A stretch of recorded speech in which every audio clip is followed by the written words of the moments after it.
วนในกรุงเทพให้ปลูก ยินดีค่ะ เนี่ยเอาปลูกกล้วยปลูกผักผมแดงก็ดีนะต้องอยู่ในโรงเรียนไหมดีครับได้ครับขอบคุณนะครับทำอะไรเนี่ย เ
สวัสดีแขกผู้มีเกียรติทุกท่านนะคะสำหรับงาน Startup Innovation Thailand EXPO 2022 เราจะค่ะ so in this session we're going to continue on other innovation by experts and from various fields and to share our ideas to us. Next session we're going to cover about community and social development under the National Development Plan. And today we have Dr. Nrาร, Deputy Secretary General, Office of the National Economic and Social Development Council.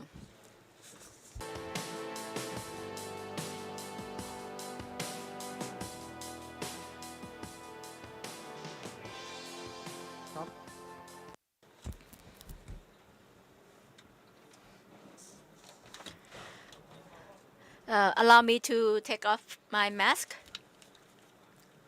Good afternoon, everyone. So today, after we have listened to Bangkok Governor Dr. Chacha Sittipan, he gave us the overview picture of Bangkok. Now we are going to show you a big picture of Thailand and the direction in the next 5 years under the framework of Economic and Social Development National Plan. So usually we will take a big picture, but now we're going to take a look at community level. Let me show you this dimension. When we're talking about economic and social development, this is the Thailand's transformation, because in the last few years, we all know that we got affected of COVID-19. And in next 5 years, it's going to be drastic change. How to add value for sustainable development and how to drive the country in the next 5 years with technology and innovation. And Thailand has to catch up with the global dynamic. Because it's changed rapidly, including Thai people that we should be developed up to our maximum potential. Because when we're talking about development direction, human development is also a key, and we have to concern about environmental sustainability. We have to more concern on sustainability, and that's the key objectives of a national development plan. So there are 13 objectives to change for Thailand transformation. We have 4 aspects of development. First of all is the production and service section. Opportunity, and number 2 is opportunity and equality for economic and social development. And the third aspect is the sustainability of natural resources and environment. And the fourth aspect is how the factors driven Thailand for transformation. We've been talking about process agriculture, highly added value, tourism, to drive Thailand in the first stage. In the past we drove the country with agriculture, and then we started to change to be manufacturing, and now we also focus on tourism. As you see that we have the crisis of COVID-19, the impact to tourism is very, very high, very deep. Another dimension that we shift to industrial development. In the past, we focus on the heavy manufacturing. Now we're gonna shift to EV, electric vehicle manufacturing, and also medical technology. healthcare. That's also important. And Thailand is not a standalone country. We have to link with other countries, so we need to rely on other countries in terms of development, not only in ASEAN region, but also in Europe and other regions. So we're gonna be the gateway for development and also smart electronic industry. These are national objectives. As for the society, we focus on SME. That if we take a look on the economic growth in terms of regional of the 3 million SMEs, not only in Bangkok but also in other provinces, and to develop urban development and smart areas, we have to improve poverty and eradicate poverty from past generations. How we solve the poverty problems, issues, and also environmental BCG, bio สภาพภูมิอากาศเรื่องของ climate change นะครับอันนี้ก็ bioeconomy. So this is the big picture. Let me tell you in terms of community, in terms of driving social and economic development plan, how is it going? So this is the second pillar. ครับอันนี้คือมูลหมายที่1นะครับมูลหมาย This is our first pillar. As I mentioned, agriculture and agricultural products to add up agricultural products GDP growth at averagely 4.5% per year, and also to develop infrastructure and management system in agriculture, and to maximize potential and the roles of agricultural entrepreneur. So we're talking about roles. First is the agricultural institution to enhance efficiency and cost effective and value added in agriculture, and also to encourage community to access to food security. We have been talking about this, the food resources.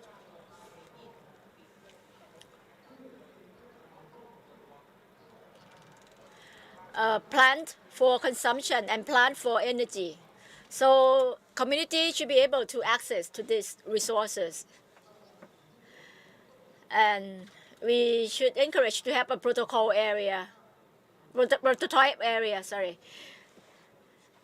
and move to other types of areas, and also to encourage private sectors and community sector to be a partner in economic and social development to uplift or to elevate efficiency or productivity to be relevant to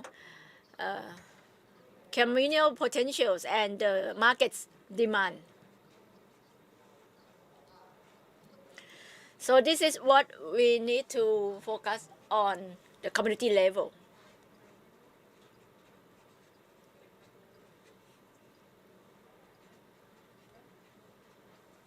It seems the slide got technical issue. Can I have the second pillar? Okay. So I mentioned agriculture, and now we take a look in tourism. For tourism in the future, we're gonna uplift tourism to be high quality tourism. And our goal is to increase daily expenditure of tourists up to 10% per year. In the past, ท่านคงทราบนะครับว่าก่อนโควิดเนี่ยนักท่องเที่ยวต่าง So before COVID, tourists enter Thailand 39 million per year. So almost half of the Thai population. So in the future, what are we going to do? Reliance on tourists is one of the problems of the country. We may need to rely on the domestic tourists that is to travel within the country and to have the sustainable domestic tourism. So if we ask what is the role of the private sectors to drive the tourism industry, we may need creative economies that take into account the culture and solutions that will add value to the traveling experiences. And we also need to develop tourist attractions. And who take care of these tourist attractions? Of course, the people in the local communities. The locals, they will play an important role in developing the tourist attractions and also to increase the number of tourists visiting the sites. Another aspect is to increase the number of tourists. And here I'm not talking about like what I mentioned earlier, that is the domestic tourist. But for the local tourism site, of course, the locals will need to play an important part.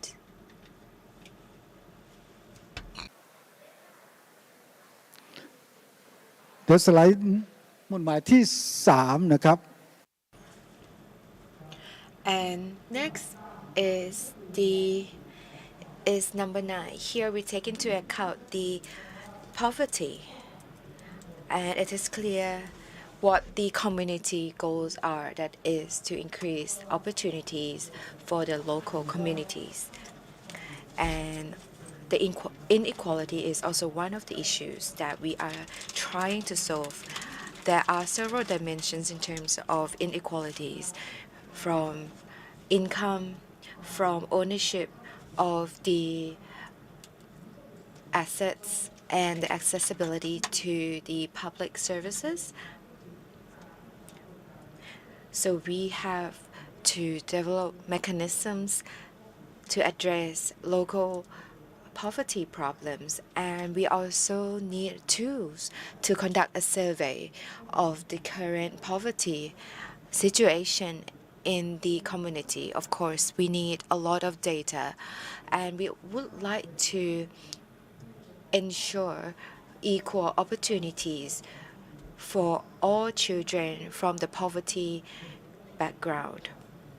We would like to offer better opportunities to these kids, those from poor families, how they're going to access education, and how we're going to raise the level of social protection for people at all levels. Of course, not only children that we would like to help, but people of all ages, and the integral data system will play an important role in achieving all these roles.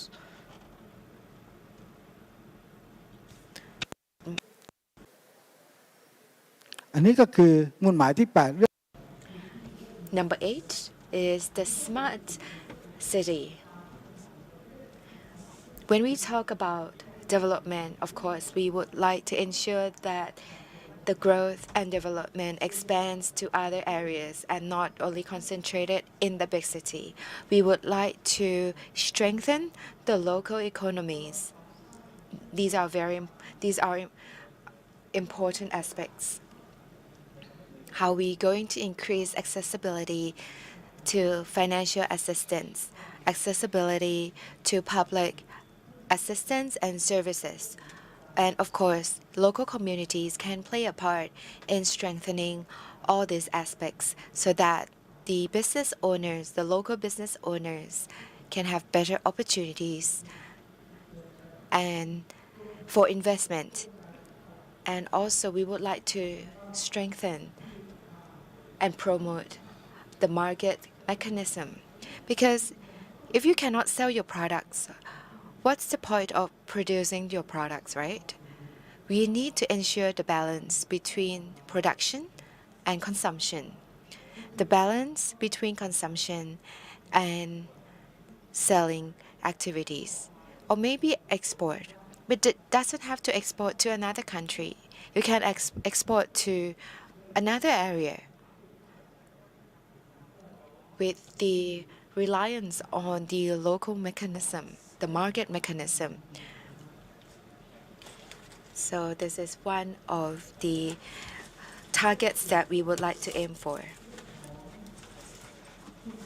Another area that I would like to address here is just like what I mentioned earlier for number 10. How we going to address an issue about circular economy from the BCG model. So here we are talking about C. But the circular economy actually addresses all areas of BCG model, the bioeconomy, circular economy, and green economy. We have to look at the big picture, the GDP level, the GDP growth. And for the local communities, can they do? So I would like to share that at the local level, increasing the incomes of the people in the locals from zero, we can utilize byproducts from production processes and turn them into more valuable products. How are we going to develop the byproducts? We need creativity, of course, because the leftover materials or byproducts, we can change them. And we can ask the people in the communities to come together, work together, and then add value to the byproduct materials. Maybe they can turn them into souvenirs and small gifts.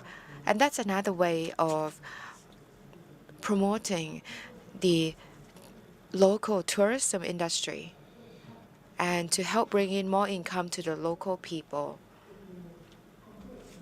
So local tourism attractions based on the diversity of local cultures. So if you look at the ก็คือการ When we're talking about the seaside or marine tourism, and that's off the southern part of Thailand, but in the north part of Thailand, we focus on cultural tourism. So we need to take a look on the differences in different regions.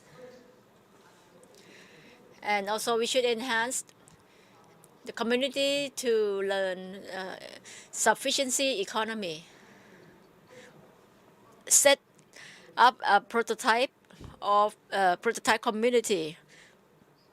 There was only one case that we mentioned that we make use of the waste or byproduct of waste management.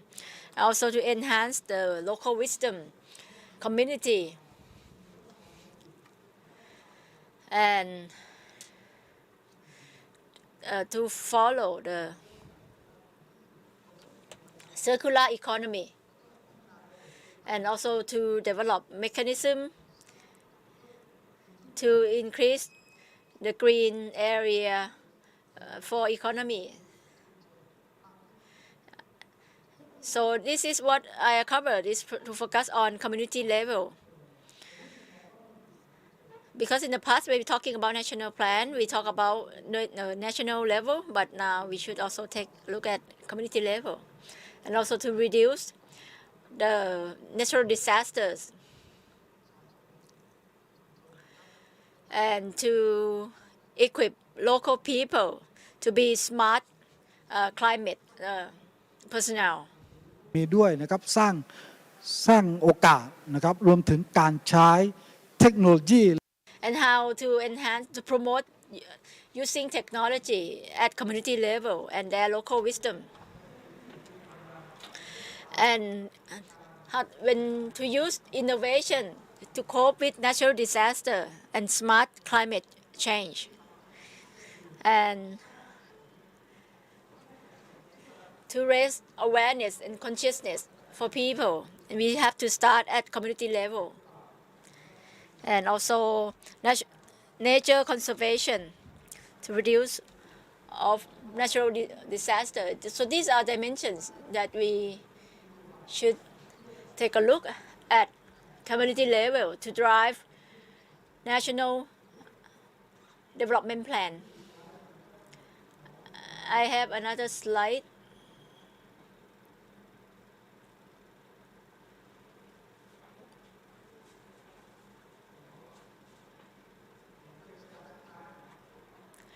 Can I have the last slide, please?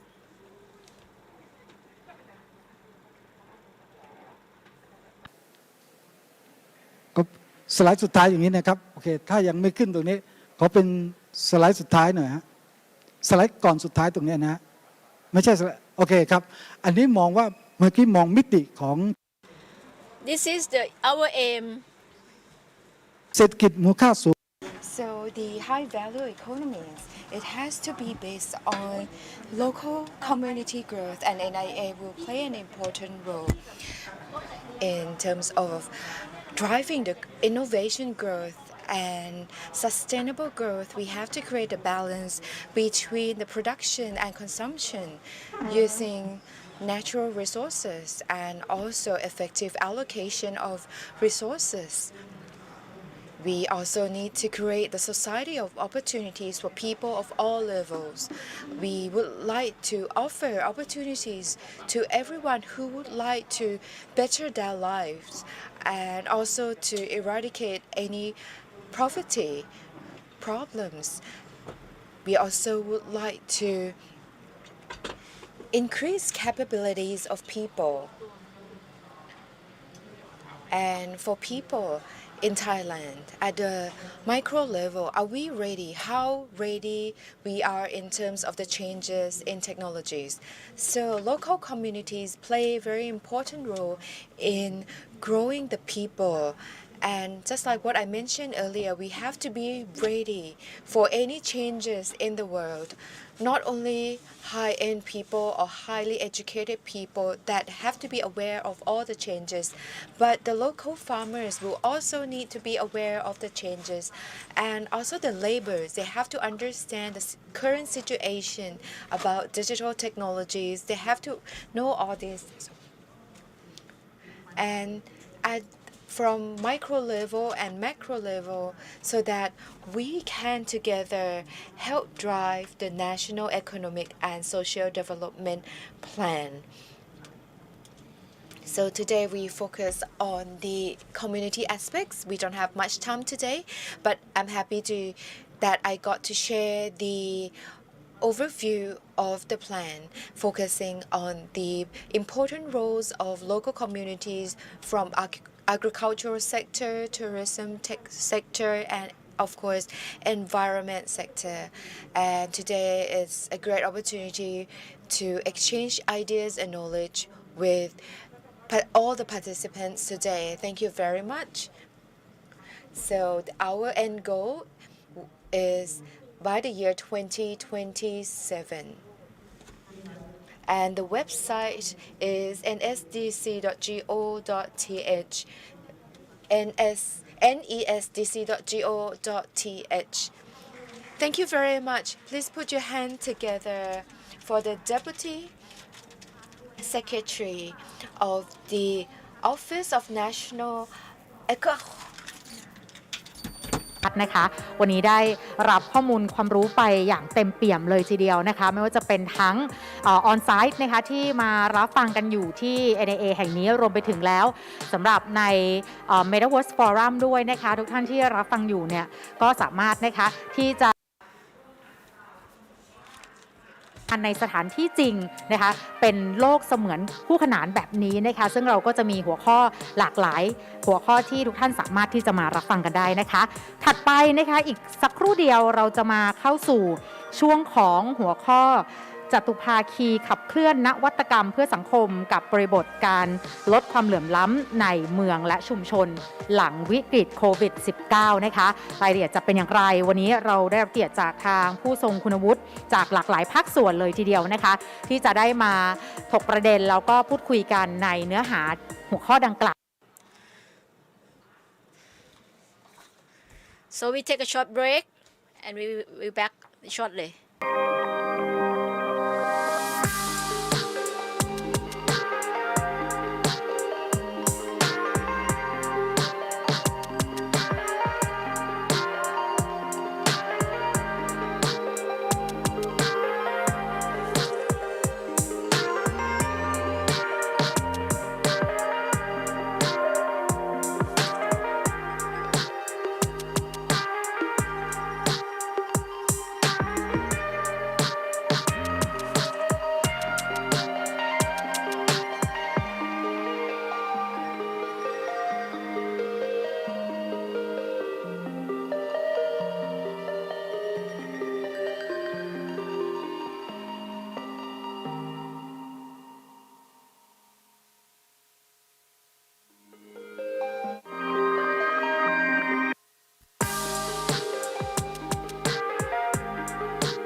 สวัสดีค่ะสวัสดี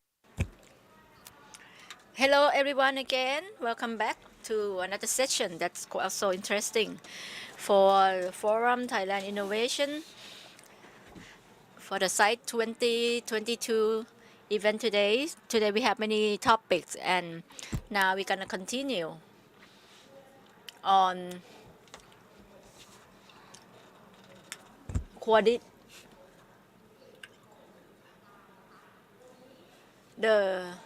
the drive, innovative drive for social development and to reduce social inequality. And today we have speakers to many representatives. First of all, Kun Sunit Shetha, Managing Director of Change Fusion. And number two, ท่านผู้อำนวยการเยือนเย็นวิสาหกิจ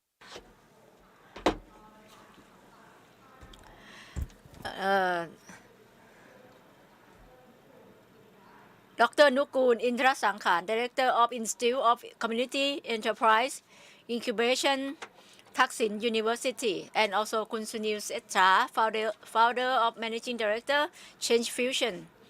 And we also have Kun Thana Benjasap, Assistant Director, Community Organization, Development Institute Public Organization with us. So let me pass this stage to our moderator, Dr. Ampon Apathanakon, Innovation Development Manager, National Innovation Agency. Please give him round applause. All right, can you hear me?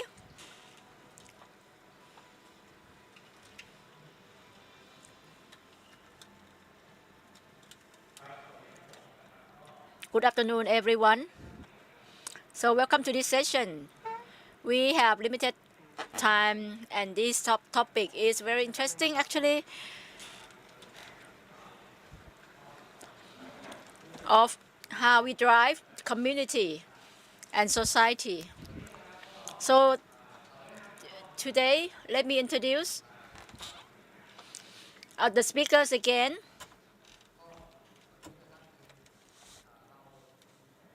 Our speakers again, we have quadrilateral innovation drives for society and the context of reducing inequality in cities and communities after COVID-19. Our first speaker,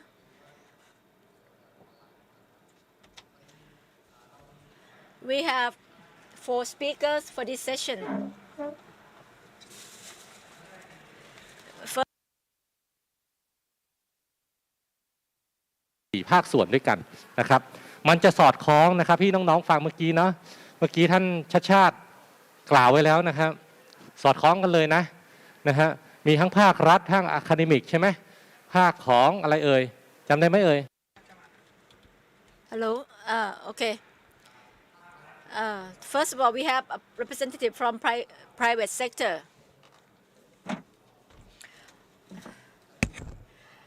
Ms. Thana Benjasap, Assistant Director, Community Organization Development Institute.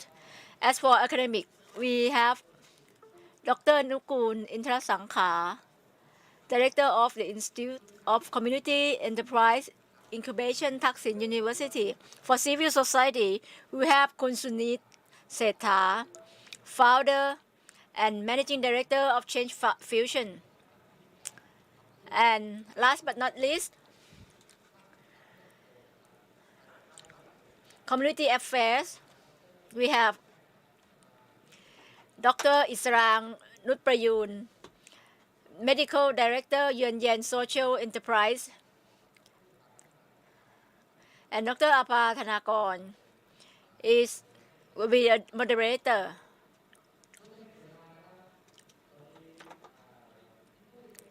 So let me call you Kun Pui. ครับแล้วก็คุณสุนิตนะครับออนไลน์จากทางไกลเลยนะครับขอบคุณทุกท่านนะ So thank you everyone for joining our session. We have limited time, so we have to go precisely and shortly. I would like to give each speaker 3 to 5 minutes for round one. And what's the role of each of you, how you drive, and how you work, how you reduce gap and inequality for vulnerable groups. Let me start with private sector. คุณปุ้ย จันทนา Assistant Director, Community Organization, Development Institute. Can you hear me? Okay. As for my institution, during COVID-19, the situation had a great impact to everyone,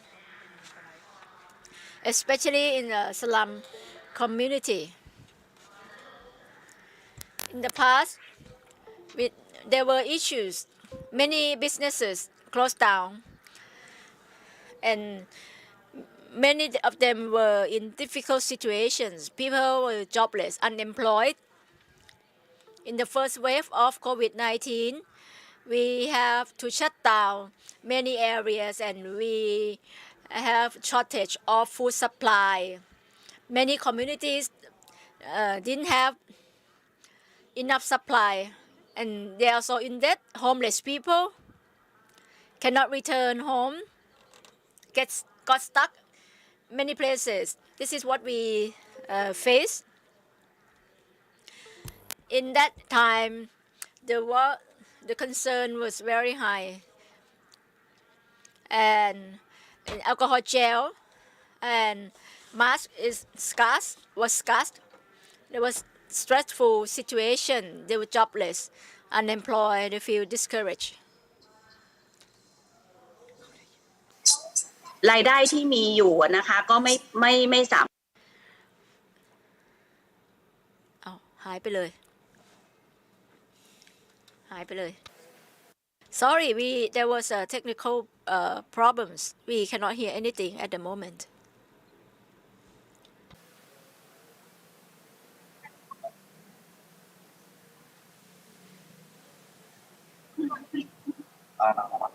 At my pit.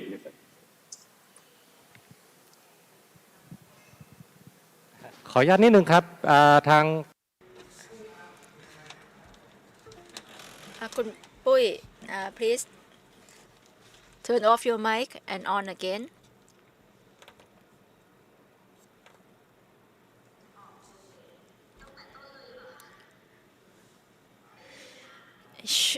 Do I have to start all over again? 1 minute back. I have share slide. อ๋อสไลด์ไม่ขึ้นใช่ไหมคะ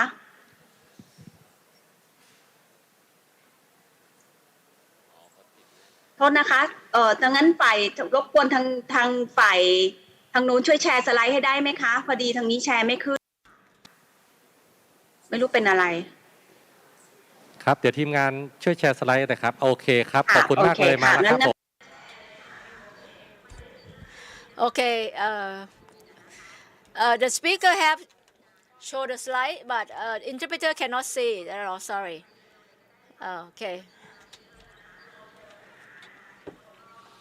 We were in the situation that there are many problems. People we work with, there are low-income people, homeless, informal sector, those who cannot access to quality health service, and those who cannot register to get a benefit from government. So what we did that time, we trying to have community to rely on themselves. We set up many checkpoints for health check, food supply, dry food, cleanliness, security, secure community, and we has also set up the common kitchen. And during the first 15 days, we focus on hygiene. We produce fabric mask and distribute alcohol gel, also cleanliness, big cleaning. And we also do the community isolation because many people they live in their house. If one person infected COVID-19, they have nowhere to go, so we encourage them to do community isolation. They can use any area in the community set up as the community isolation area. This is isolation area in urban area, Pasir district. And during that time, we found that apart from health aspect, people in community also need food and drink and water and necessities. So we were raise fund and we have managed to have เพราะว่าในชนบทเองเนี่ยก็ยังสามารถผลิตได้ Survival bag.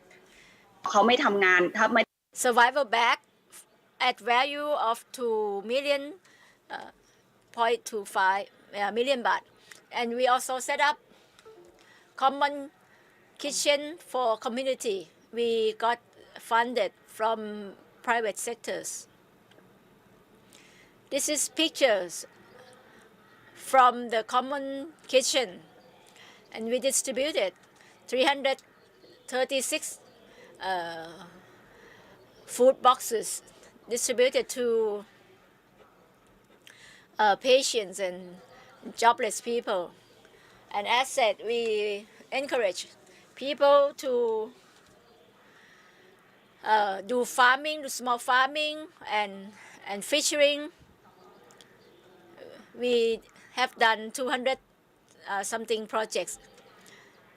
This is how we have put the layout and vegetable farming in Bangkok and in upcountry. This is the size that homeless, not having, but have place to live. We have in Bangkok and in suburban area and Khon Kaen and Chiang Mai provinces. And we trying to set up self-reliant community. This homeless situation, homeless people during COVID-19 situation is what they need, about 12 items. And the homeless people, sorry to stop you at this point, but I think we have seen, we have the idea of what you have done. And I think your group is very responsive, very actively responsive to the current situation, like in COVID-19. In your agency, you have to raise fund and to have to distribute all necessities, set up community kitchens. So now we're gonna take a look in civil society, and then we will go back to academic institution later.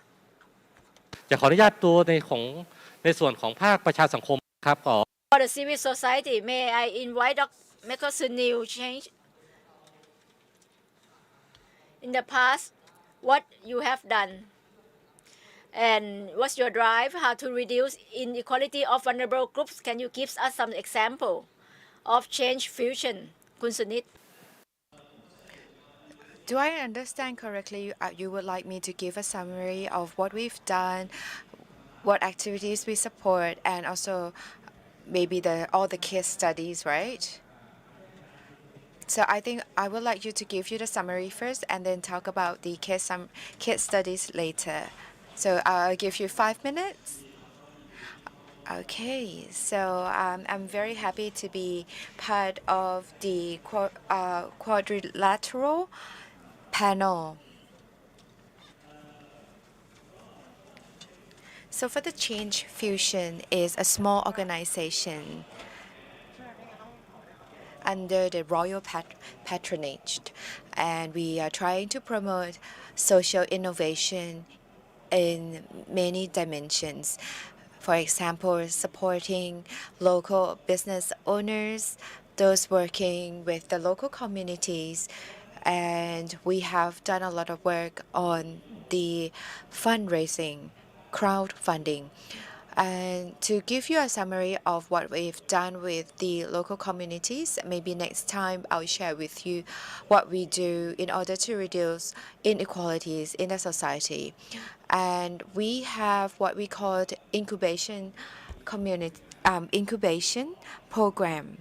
So we have what we call Institute of Community Enterprise Incubation. And of course, there are a lot of organizations who've done a lot of work in this area. And when COVID-19 started, we invited those organizations to join forces and work together. So we have set up an organization called Open Dreams. So it started during COVID-19, and we received financial supports from NIA, and we work mostly at the back office system, what we call self-reporting system. So the patients can report in through Sabaidi bot or feeling well bot to report their conditions on that day, how they feel, and the data collected will be collated and then evaluate how safe that area is. Another part that I think is very interesting, just like the previous speaker said, there was an XME called Local Alike that work on the tourist destination in the local areas. But when COVID-19 hit, this project stopped, and they changed the model into the relationship, how to build stronger relationship with the local communities.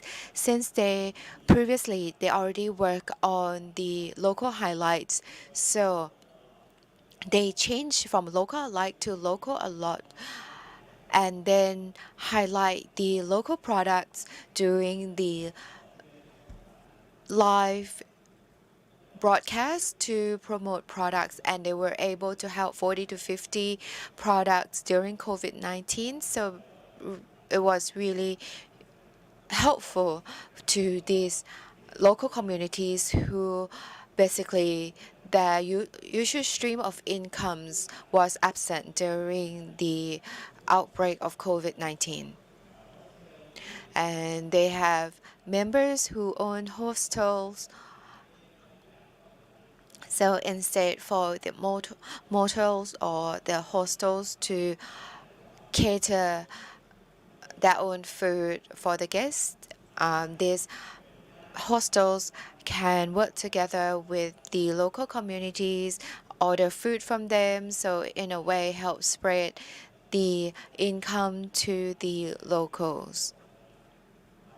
So the local community, the local businesses that own a restaurant or food business can supply meals to these small hotels or hostels, and the food are delivered by riders who are also local residents.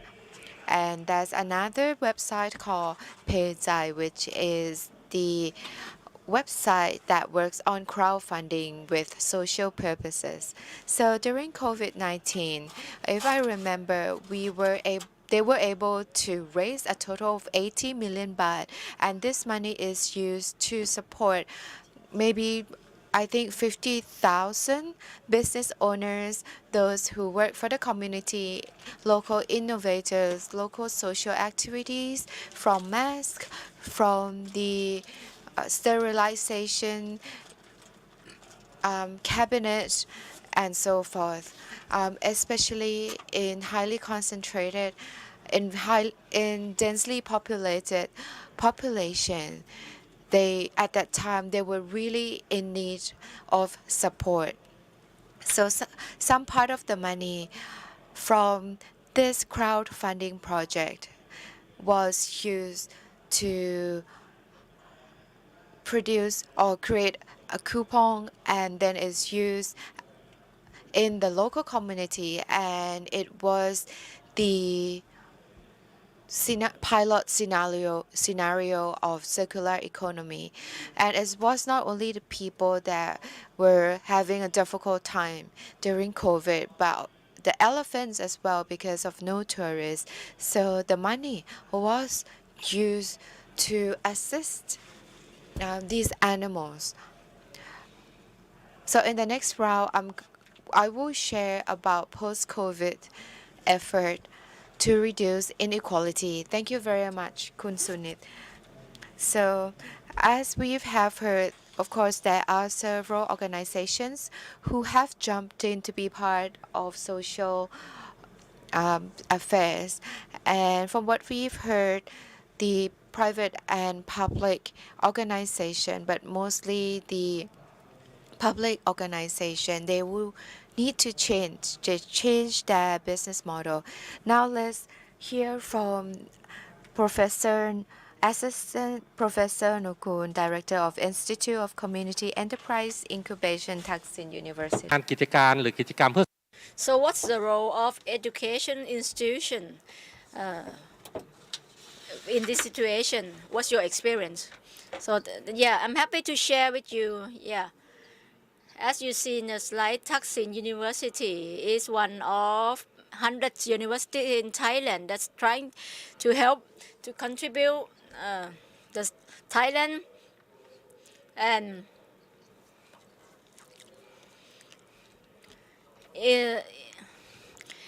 the Ministry of Education is a multidiscipline approach already, so we have to take a look from different perspective, and we take a look on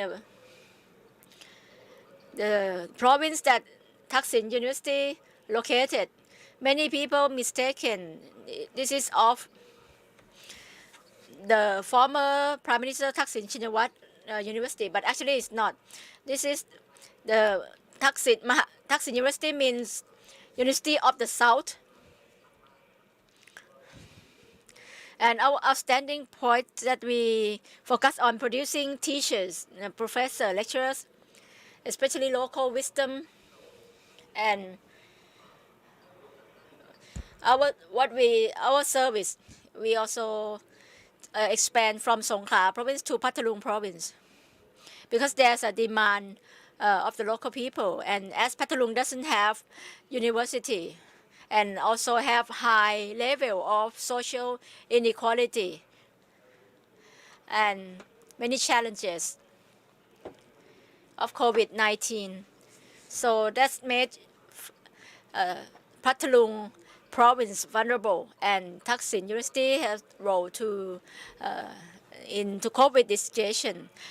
We are university, so we work not only to provide education but also research. So when we have COVID-19 situation, everything gets stuck. We move from the face-to-face class to online class. We have economic problems and many things to cope with. At first stage of online education, it was difficult, it was challenging, because there were not enough IT devices at each household. And also there are many areas have high level of poverty.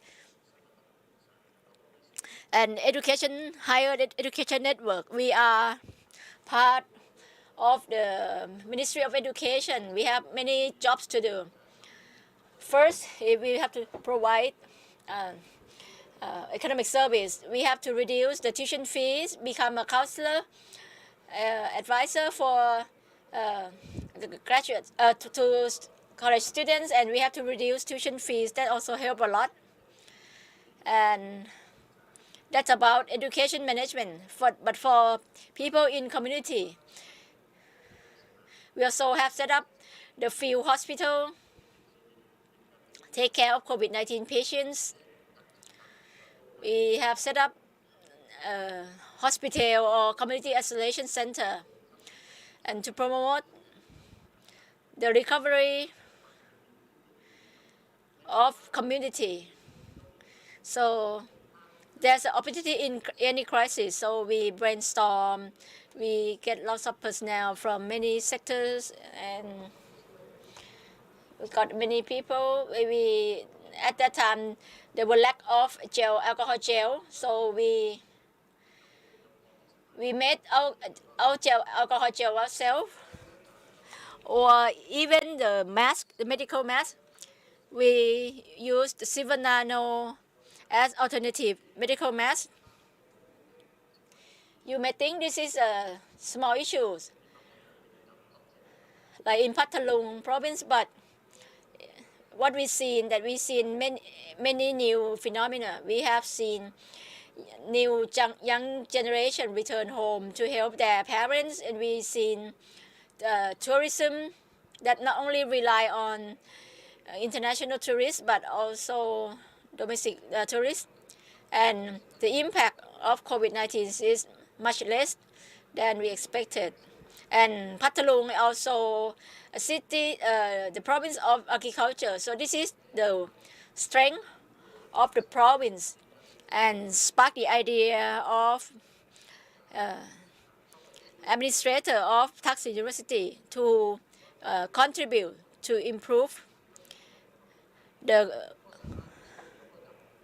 community quality of Patalung province, to uplift their life quality. We provide many platforms to help them, and we get cooperation from NIA to set up the mobile unit for society, and we got researchers who was already working in the area.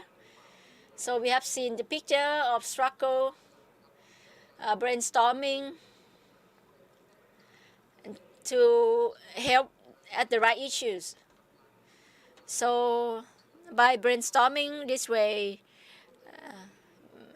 make use of university facility, we were proud, and we are pleased to help the community as part of one of the 4 pillars to drive the country. So I think that's all for me at this point.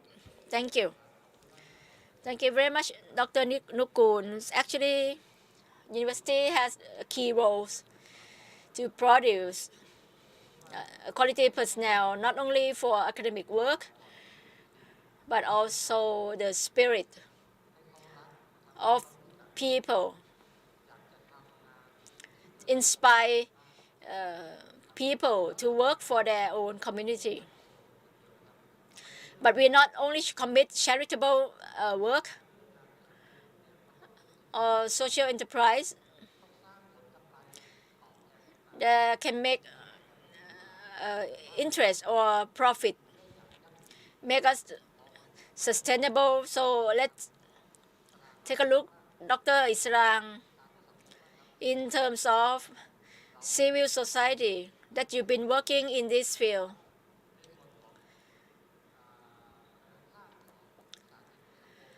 For social enterprise, what's your experience? How can we reduce the inequality and to cope with vulnerability of people? For business, a social enterprise is quite a new idea in Thailand. In America, it's called non-profit organization, or NPO. So this is the unit that trying to deal with the social issues, inviting people who want to run a business, but also to better off the community at the same time. More or less. Okay, so that's what we call social enterprise. For example, recruitment vulnerable groups of people to work to create new products, so the business can run further. So it's a bit different from charitable organization because that's the previous one need to raise fund. So social enterprise is the new trend that Thai law has just regulated on this sector, this segment. Make it last longer. So this is what it's good thing for Thai society, for those who want to run a business, but at the same time to help the society for last long development. May I ask the doctor, social enterprise, can we still focus on profit? No. It means if we get profit, the profit will return to society, not to individual pocket. But because we cannot run out of cost, so social enterprise is a sharing business for both investor and customers. But the profit is not asset, not go to individual, but to return to society. So thank you very much for round one. So let me get back to Kun Sunit for more sharing for your case study. Any social activities that you have done to reduce social inequality in other country and maybe relevant to Thailand, what you have seen. Can you please share more case studies on that, please? Thank you. Can you hear me? Okay. How many minutes do I have? Maybe 5 minutes, sir? We have 20 minutes remain. Just to add up what the doctor said, for social enterprise, it have various definitions. One is what the doctor mentioned,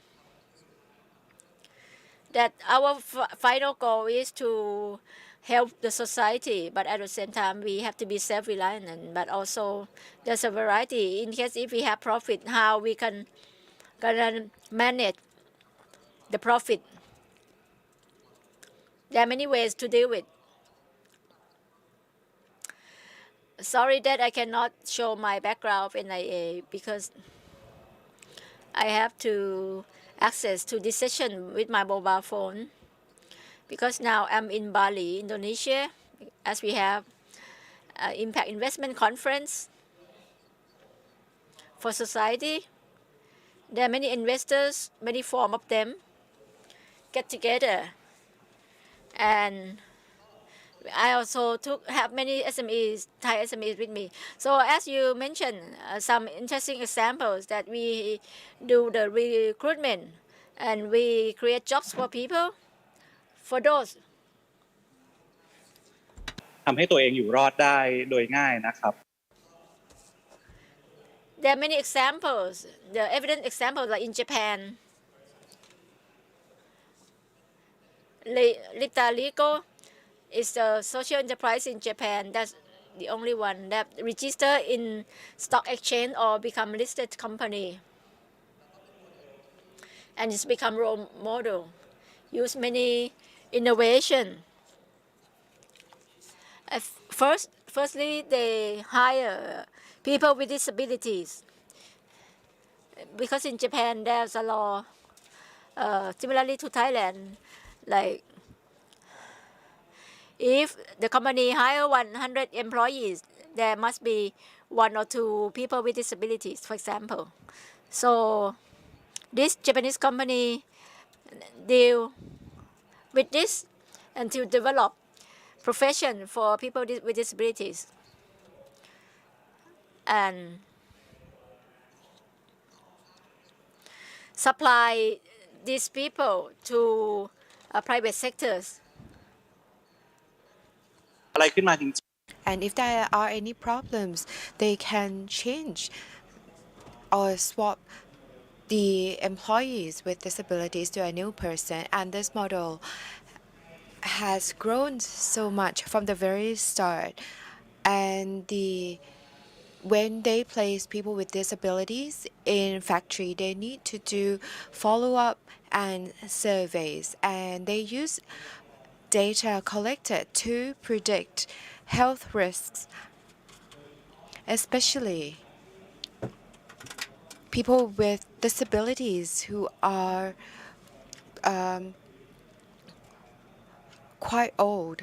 They may have risk of committing suicide. So the data collected have been very helpful in predicting such situation. And we have the organization that in Thailand that is social enterprise that trying to promote employment of people with disabilities. And we work together based on the support of Japan Foundation that allows us to have opportunities to exchange and learn from Pistolico. We get to transfer technical knowledge and also the business model. And in the end, the social enterprise started employing people with disabilities. So I think this is something that is very interesting. There are also other models that can help reduce inequality. It could address some problems that we never thought that it could be tackled. For example, communities living in forest areas. In the past, people living in this area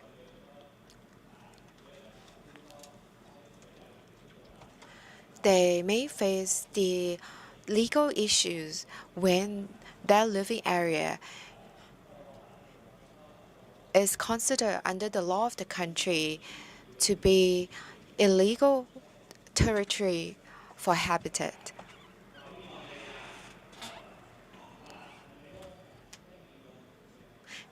And there have been attempts in the world, for example, in Indonesia.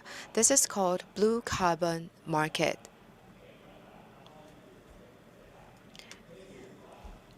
So some types of forest can absorb carbon in the atmosphere and keep them in several parts of the plants instead of releasing into the atmosphere, and that contributes to the zero carbon goal of the country. Also, we address the issue about biodiversity.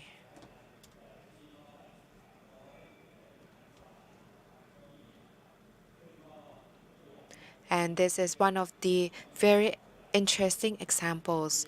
In Thailand, we have RECOV, we have other communities, organizations that work together in this effort, trying to help the local communities, 30 to 40 to 50 communities to enter carbon market, and also to meet the standard set by Thailand. And of course, this organization has been trying to work on pushing the price of carbon to 300 baht per ton. So that's another opportunity to help underprivileged communities to have better life and how they can play a role in protecting environment, and also to reap the financial benefits in being part of the conservation effort. And it's in a way motivate them to turn from deforestation to other types of agricultural activities. Of course, we are trying to reduce extreme inequality situation in Thailand. Thank you very much for your sharing. I really like the model from Pistolico in Japan. Actually, I had a chance to visit the company and I saw that they really put effort in hiring people with disabilities. If you are interested I would like to encourage you to Google this company. And here let's come back to the social enterprise activities. And I would like you to share what you've done. Thank you very much for this opportunity. I would like to share about healthcare related. So what we are trying to do is to provide provide medical advice for people, for the patients staying at home. My specialization is in cancer treatment, and I would like to deliver my expertise to patients who might be bedridden or staying at home. And a lot of people may think that for cancer patients, especially older patients, they think that there's no hope and they have to basically wait for their own death at home. But of course, that should not be what they have to face towards the end of their lives. So with the goal of our social enterprise activities, we would like to maximize their end of life care and also would like to minimize the pain they experience and to make them basically be as happy as they can, whether they have regardless of their financial status, whether they have a lot of money or not so much money. And we would like to make sure that we can help reduce any costs involved. Do you have any platform or services that can be accessed by the cancer patients? And yes, we do. We have services that are popular among cancer patients. I can visit the patients at home. So in the past, you interacted with patients, all patients. Yes, of course. But is that enough? Will you have enough time to cover all the patients? Actually, yes. Not everyone can go to hospital. So I think the issue here is how we going to promote this to the wider public. Not everyone is aware of this service. So that's why we have been working together with NIA to give them knowledge and basically opportunity for them to have consultation with medical doctors who are specialized in cancer treatment. We are now in the process of creating chatbot in order to understand the actual needs of patients. So we will have chatbot AI on the platform. So basically you will have questions, correct, that will collect information from patients. That's right. So this question will gather information that we need to hear from the patients. What do patients need? Maybe they don't want to go to the hospital. They want to basically end their life peacefully. But some people, they would like to do their best to cure their disease. But some people, they just want to let it go. They don't want to put any more effort in curing or receiving treatments. They basically accept the truth, their own situation. So we need to respect the patient's needs. And thank you very much for sharing. The doctor, he is sharing from his real life experience. So yes, I'm sharing from my real experience. I have already covered 500 cases through this platform. And not only through this platform, I have treated more patients, many more patients at hospital. And of course, the doctor, he's not a staff working at call center. He needs to implement technologies in order to provide advice to patients Here we are talking about preliminary advice, but for further treatment, of course, patients need to go to hospital. ผมขอ Since we have limited time, may I have the last round to ask all of you again that what you have done for society from your perspective, from your sector, in each different 4 sectors. You are the key player in your sector. But from a social enterprise, university, civil society, you think how can innovation help you to drive your work to reduce social inequality? Maybe just 1 or 2 minutes each. When we start with Kun Pui. For my agency, we focus on social innovation as they have to deal with the social issues. They have to do it themselves. So what we have to help them to get access to innovation. But most importantly, like the Bangkok governor mentioned, is about people. How can we make people to understand and to have access to resources and can make use of those innovation, because society they live in the area, so we work our work related to many different agencies, habitat, social mechanism. So we have to try to integrate all of our work. So thank you very much from private sector. What about university? Dr. Nukul, please share. With limited time, I would like to tell you that as university, we can help in terms of to uplift the products or local innovation. Like we have OTOP, right? One tambon or district, one product. Having the private sector to improve their products.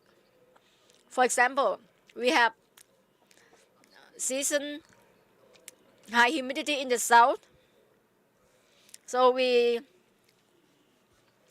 trying to promote to use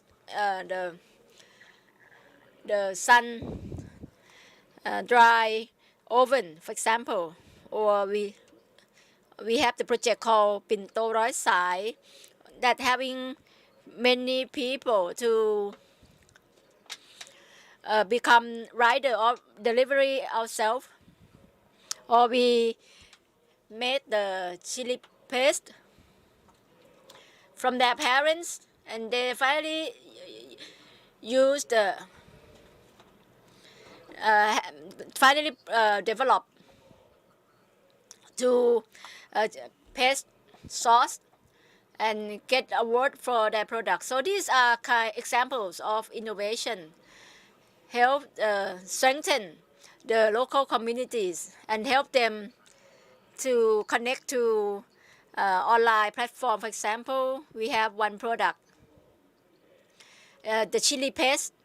During COVID-19, it was a high volume of this, up to 3 million baht.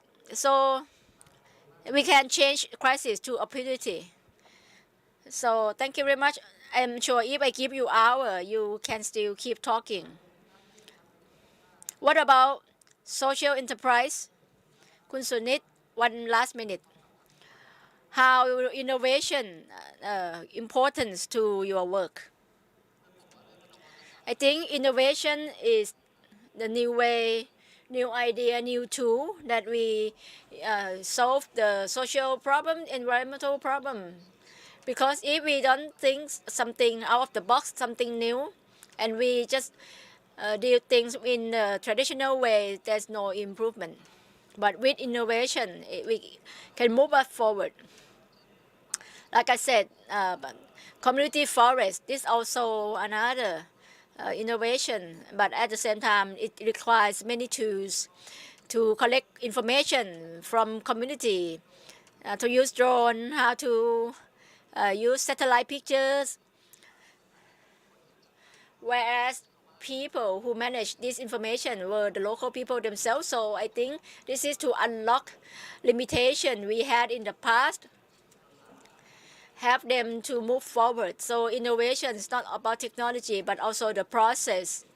Innovation and to take a new perspective to look at the same things, change the society, unlock the limitation. We can do that with innovation. What about social enterprise? 1 minute, please. Innovation. So thank you. I think the social issues, we have social problems because we use the traditional ways to solve it. So we need a new way. So I encourage all of you to initiate new innovation and to finally drive it to implementation at the end. But the challenge is how to make it sustainable. We used innovation for the last long term and benefit to all. Thank you.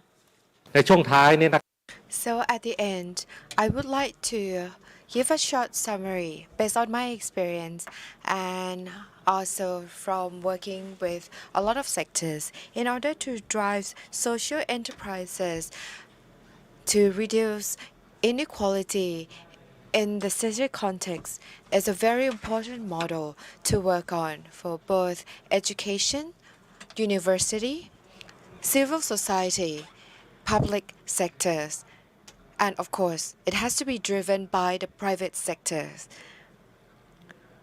For four parties, we need to work together to ensure sustainability and to ensure that our cities will prosper and not only survive. Thank you very much for sharing with us and joining us in this session. Also, thank you very much, Dr. Ampon, for being the moderator for this session. This is a very interesting session.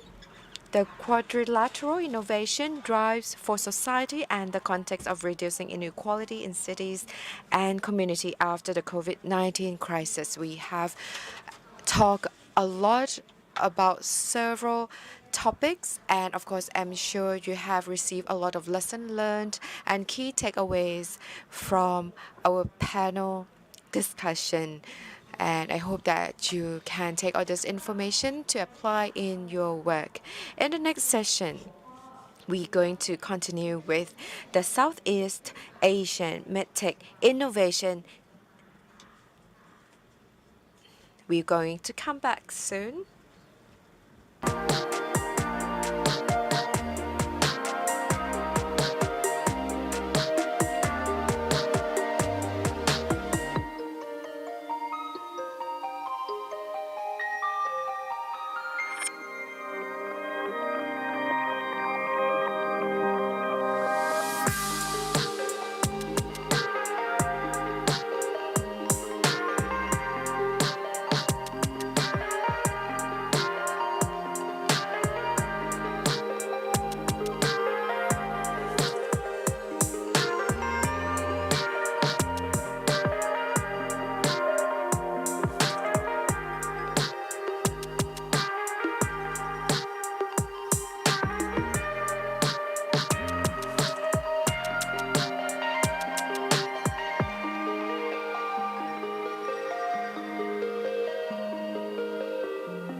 ดีค่ะต้อนรับกลับเข้าสู่ Startup Innovation Thailand Expo 2022 อีกครั้งหนึ่งนะคะสำหรับช่วงเวลาต่อจาก So welcome back to the next session.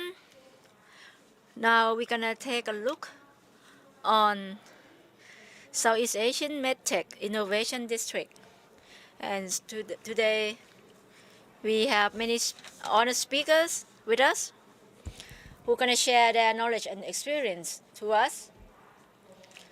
And first, we will have Dr. Atit Angkanon, the Vice Dean of Medicine Faculty, Ramathipati Hospital. Please give him a round of applause. Second speaker, Mr. Nirut Sripawathakul, Director of Learning Center, Phayyathai and Paulo Hospitals. Number three, the third speaker, Mr. Park Phumper Mongkon, Research X Company, Managing Director. And in this session, we have moderator,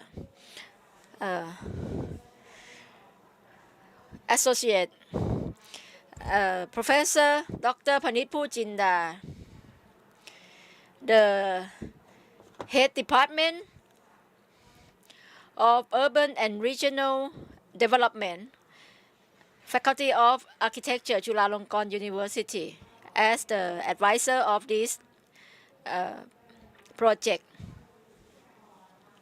So allow me to invite all speakers on stage, please.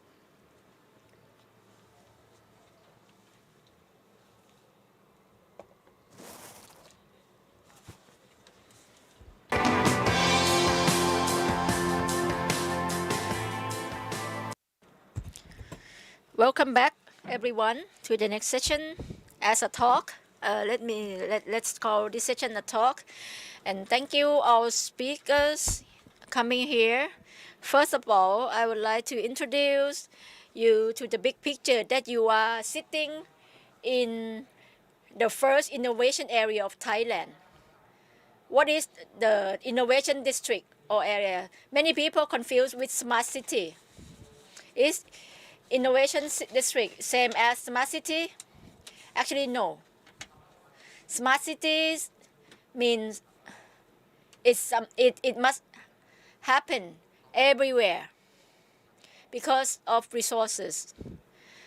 We have because of limited resources, so we need to exercise our resources wisely and to uplift our life quality. But for innovation city or innovation district is another step that we will add up economic value from what we already have, either smart or not smart. But it definitely use innovation and creation. But for this, it add up economic value. But not only the direct economic value in money, but also indirect value. For example, Medical Hub Innovation Yoti District. Yoti Innovation District is not to make money only, but our ultimate goal is Thai people could have access to healthcare service and to have good health no matter of your walk of life. So if we can do this innovation, one doctor told me that I can invent this medical device rather than import it from other country. They can reduce much cost for patient, which means that we can have good tool to maintain our health and we pay less. This is why we need to have innovation district. And during these 2 square kilometers that you're sitting here, okay, from the railway Swankhalok Road to Rajparop Road and Rang Nam, Soi Rang Nam and Radvithi, and also see another side of the railway road, see Ayutthaya Road. In these 2 square kilometers, there are 20 medical institutions and 40,000, more than 40,000 medical personnel. So this is the heart of medical hub in Thailand. With high density of medical innovation. So this is an important area that can promote medical innovations. And we will walk forward. It is the area that has already been declared as the medical hub and receive BOI privilege. If you invest in medical related business that are classified under the 42 specific medical innovation areas, you will be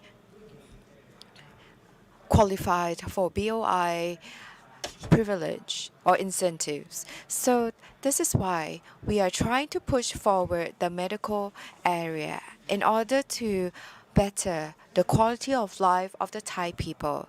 So without further ado, let's hear from a very important person being part of this innovative effort.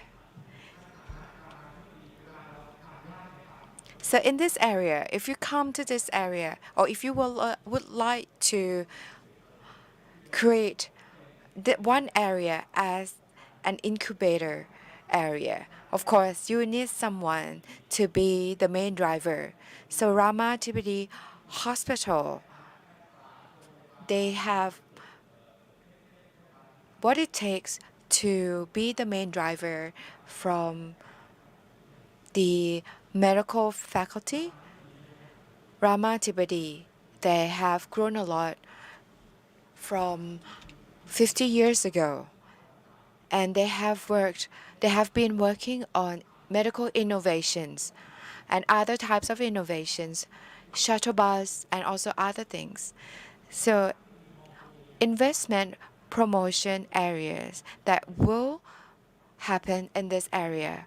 I would like to hear from our speaker, how do they see what will happen in the future in this area? So for Rama Thibidi Hospital, we have been around in this area for a very long time. We have scientists, doctors who have worked on new creations. When I was a medical student, there were some professors who came up with new innovations. For example, an equipment or a tool that can be used to facilitate the sterilization process in patients. And nowadays, only that type of innovations is no longer sufficient because of the advancement of the current technologies. We need to look at engineering, the physical aspects of electronics tools. We also need to look at the chemical and pharmaceutical advancements. We also need to look at the biological products, for example, tissues and cells, to create new innovations. We have researchers, we have professors who work on medical science from the patient-facing aspects to what we call translational medicine. So to transfer newly discovered medical knowledge and transfer that to something that you can actually apply it in real life. We have researchers who study and work on fundamental science, fundamental research, which is very important. And I have to say that one of the components of innovation areas, besides financial assistance and financial assistance, the educational institutes play an important role in promoting in driving forward innovations. So for us, I think we play a very important role in creating new knowledge. We also have our professors, our lecturers who receive more trainings. We have one professor who has been trained and now a brain surgeon, and he has came up with his own tools, and he had an idea of developing his own tools for brain surgery, and he started the engineering degree, and now he holds a PhD in engineering. He's an expert in both brain surgery and engineer, so he can combine the knowledge of two different fields to create his own tools to use in brain surgery. So just now you are sharing about innovation areas. So for innovation area or innovation hub, how does it happen? Usually it started in the education area because that's where the knowledge is. And for medical hub, of course, it is natural that will be originated in the medical school, in the medical university. And other areas, they may not be able to do it because, of course, you need both the capabilities and also the financial resources. And you need to use the tools that you have purchased in real life, and that can be done in the medical school. So besides the incubator by the university, which is can be considered by a public sector, of course, we have the medical innovator that is driven by the private sector. So we have here Paul Nirut or Mr. Nirut, who is the director, who is the only private sector player in this panel. We would like to hear from you. So it is my great honor that for Paulo, we are part of YMID and we are the only private sector player who is part of this effort. And we are trying to change the policies in the society, what we have now. But in order for us to become the medical hub of ASEAN, of course, we need to increase the capabilities of the personnel working in this hub. And as you have heard, we have a lot of experts in the medical area and other supporting area. And for Payathai Pauro Network, we have joined hands with this team in order to sow the seed of innovation and later drive innovations. In the past a couple of years, we have provided trainings to our people, not only people in Paulo Payathai Network. We have created what we call Seed Innovation Program. So this program is a mechanism that will incubate, grow, cultivate our people. We provide training classes from brainstorming and also go through other processes similar to what startups do. We provide trainings, teaching, and also experts to be a mentor so that we can validate and grow the ideas initiated among our people and then push that to commercialization. In the year 2020, a total of 50 people took part in the training and a lot more in the later years. And with this effort, everyone can learn the process of creating innovation and grow their network. Although they are not that far apart, but they didn't have a chance to interact. But when they joined this training program, they got to spend 3 to 4 months together and learn more about each other, exchanging ideas. Another dimension of this is when you grow your network, they see the strengths in other people, and if they need help in any area, they know where to reach out to, whether formally or informally. Also, we would like them to understand about product innovation, service innovation, and business model. They get to understand the differences between private and public hospitals. So in order to work together with startups, we need to understand all these differences. And of course, when they understand these differences, they know if they have this certain idea, who they should go to maximize the results. Should they work with the public hospitals or should they work with private hospitals? If you are interested, please follow YMID website. Thank you very much for sharing this with us. So going back to our first question, you have shared about the importance of innovation. Many people ask me the differences between innovation and invention. Innovation, when you have created innovation, you have to continue. It can be continued with two things. First, it can be reproduced. It can be industrialized.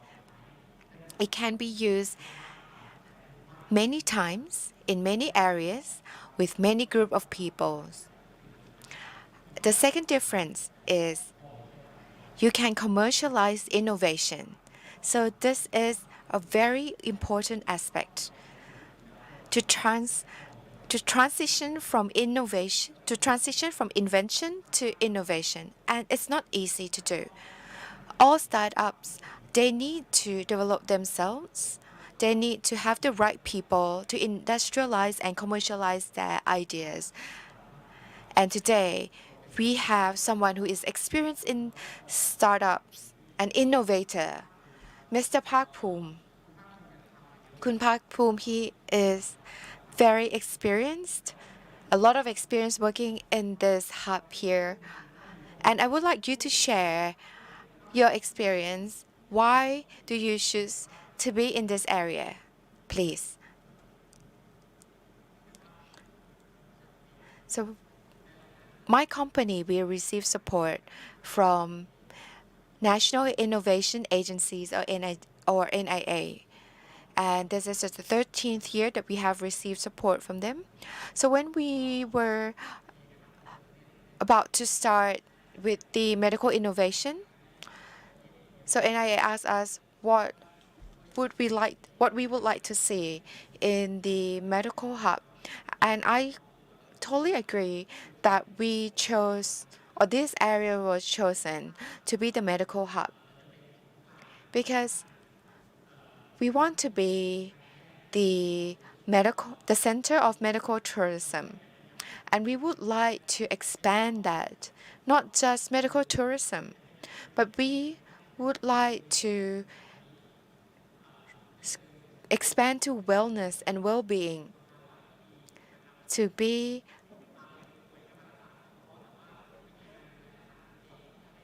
have both aspects, health and well-being. But of course, you need the medical knowledge.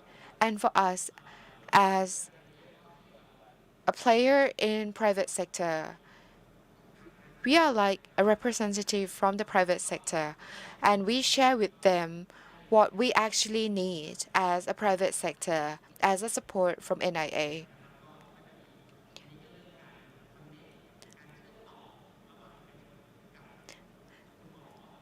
So besides support, of course, connection. among medical personnel in this UOT area is very important to ensure effective medical services from this area. So I would like to promote UOT Innovation District or YMID. And we are trying to use the model that we call D2C or doctor to consumer. We would like medical to be part of lifestyle. We would like health. We would like medicine to be something very important and be part of people's life. Of course, medical aspects is something very important, but we would like it to address the pain points of consumers regardless of their lifestyle. They can gain benefits from medical innovations. So the first product that we have initiated, we work together with Ramatipadi Hospital to take care of diabetes customers. Diabetes those who have diabetic foot condition. We get to learn about pain points from diabetic surgeon. What are the difficulties that diabetic patients need to face? So once we learn about pain points, then we can use this information to move on to lifestyle products. Next is skincare products and cosmetics, because for skincare is part of lifestyle product. Because for medicine, we take when we are not feeling well. But for skincare and cosmetic products, of course, you don't need to be sick to consume these products. So we are trying to promote cosmetic products and at the same time promote YMID. ภาคภูมิ Thank you, Kun Park Poom, Mr. Park Poom, to share your story and to direct us for 2 points that actually in the innovation district, we may think about medical treatment, but what related to medicine. First, medical technology, when you get sick and how to treat it, how to cure it, to recover, right? But another side of it, we call health technology, how to prevent you from sickness. So these are 2 main aspects that we got funded by BOI. Both health technology and medical technology to complete our field.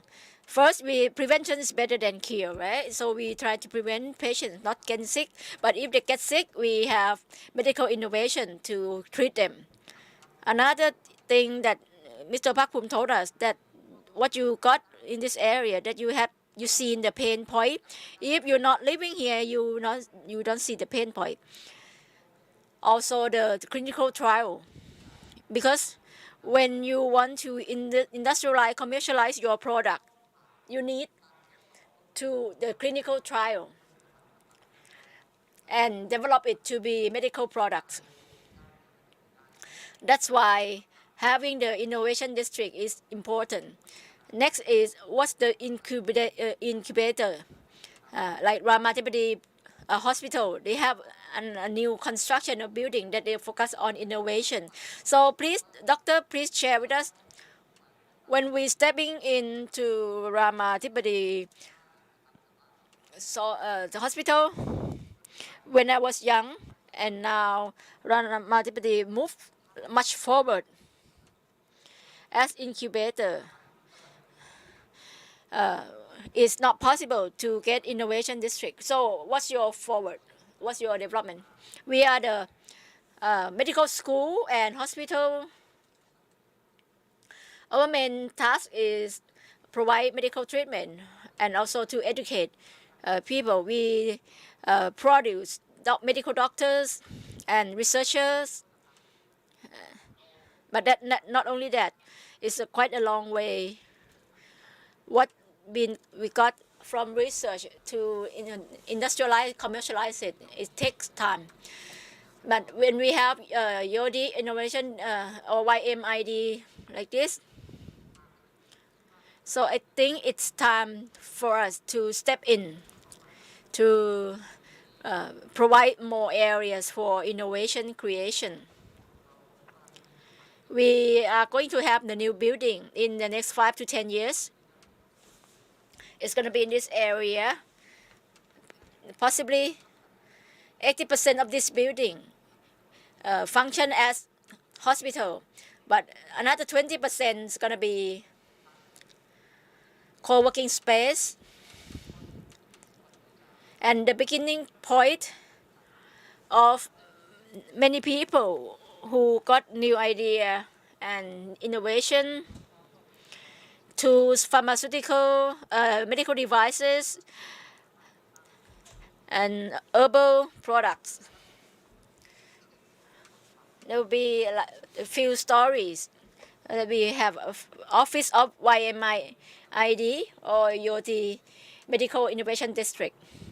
At first, I thought this is the unit cooperated by many agencies, but so far we haven't had any office of it, right? So I think we will spare few floors of the new building to be the office of YMID, okay? For those who are interested to create new activities or innovation that then can meet up and exchange idea. So it's going to be part of our new building. So far, we have many new buildings. The previous one, Teparat building, and it's now become a skywalk. And we see that when people can walk and get together, it make us to have the relaxed mood to talk together instead of being isolated. So if we have skywalk to link between buildings, it facilitates the interaction and connection between people. So we think if we can have a casual atmosphere for talking, for casual talk, it's gonna increase cooperation.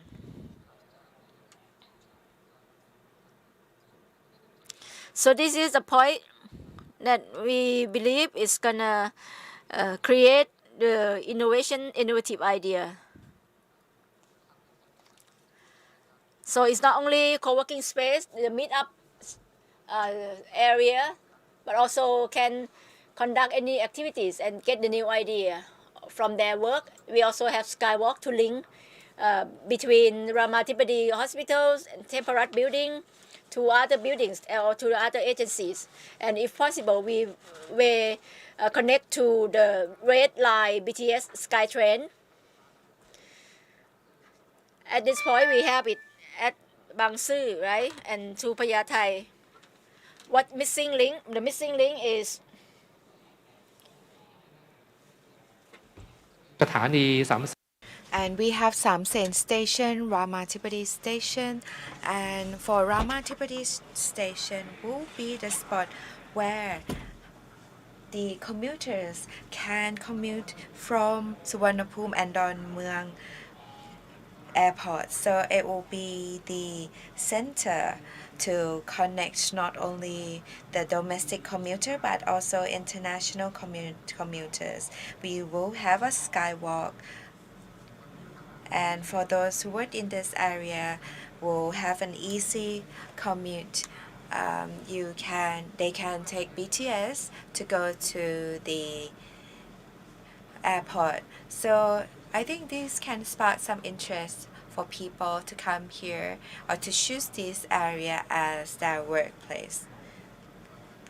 Actually, listening to you, I thought you are an architect, because to create the area that be the hub of creativity, it will no longer be confined with four walls, but of course, as like the stories that you hear in the world, some innovators they play outside. They have a lot of the activities outside, and you may have heard about the innovator who ride a bike in the eighth number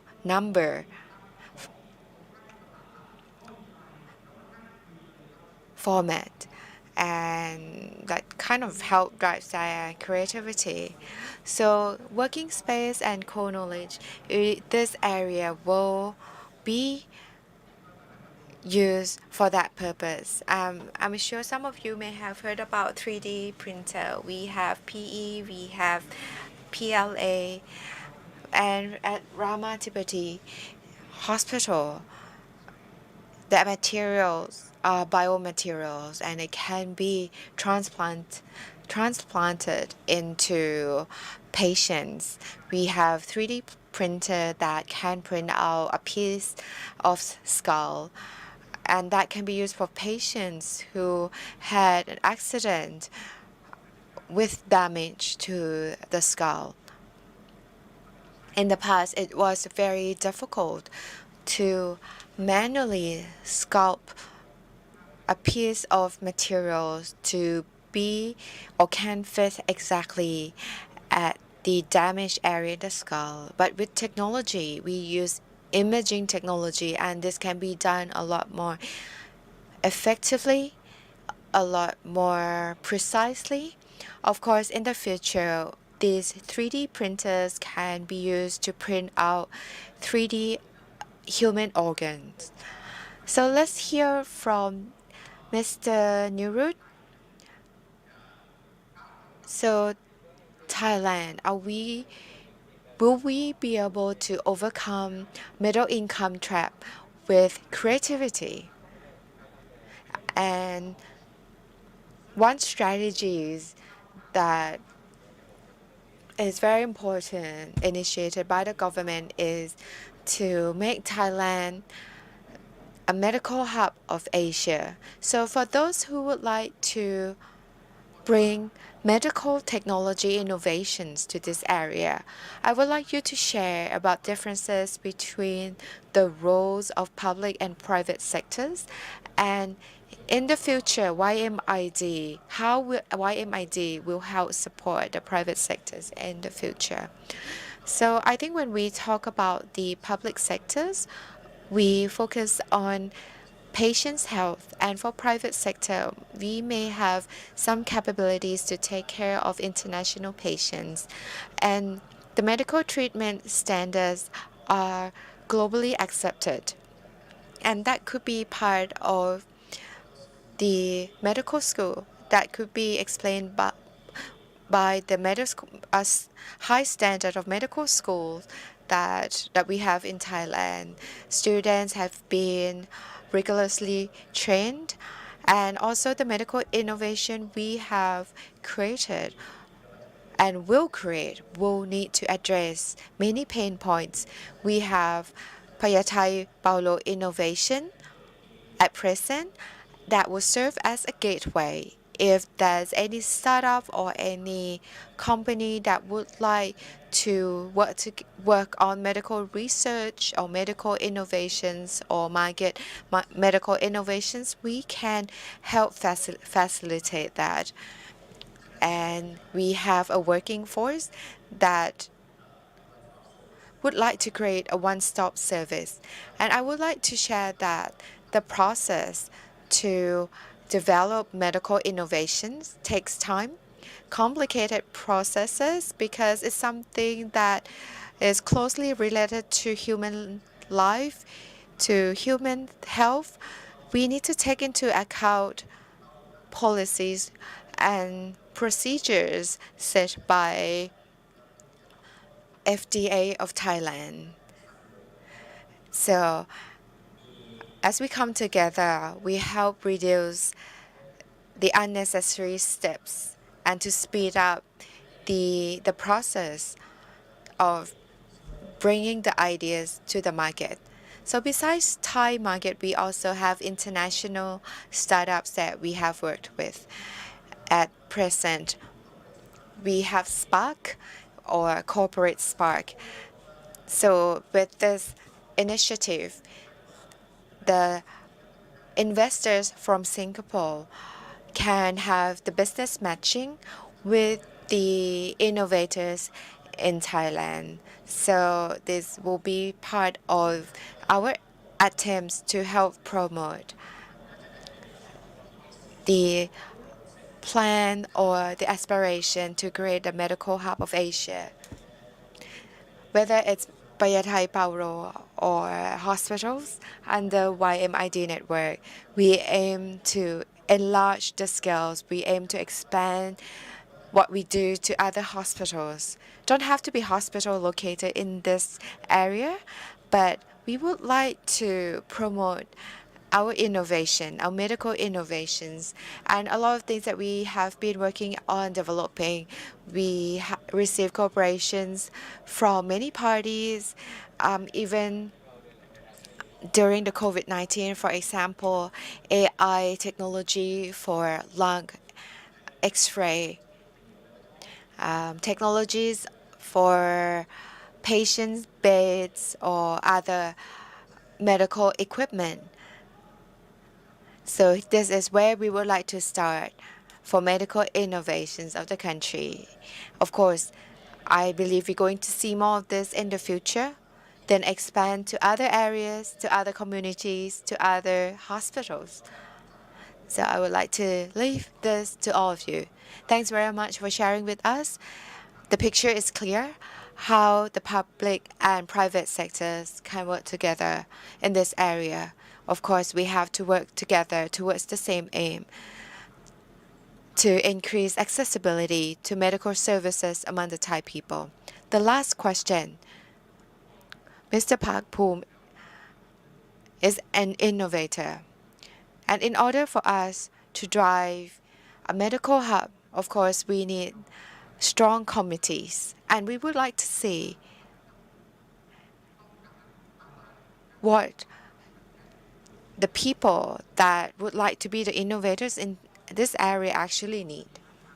So at present, we receive financial support from government.